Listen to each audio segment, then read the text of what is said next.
Good day mga langga, ayan itanawa kay maulaw ta. For today's video mga langga, ihatod nato in tulo ka couples adto sa Hope Inn, Bulud, Panglao kay mag-check-in sila dito mga langga. But before that, panghapit sa misa chicken ati mga langga kay gipanggutom daw sila. Before sila mo adto sa Panglao, gusto nila mo kaon daan sa Tagbilaran kay mas barato da diri kaysa sa dito sa Panglao. Exciting part ani mga langga kay nakalimot mi nga ako ra ay ang dili senior citizen.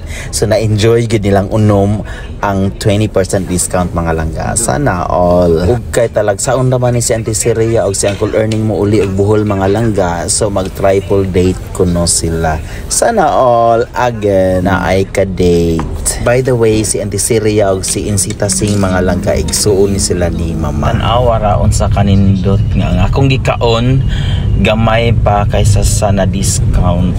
So sana all again and again. So gamay ra ang nabayad mga langga kay sila mang unom ang discounted of 20%.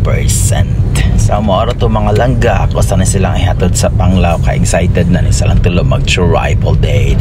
Good day everyone.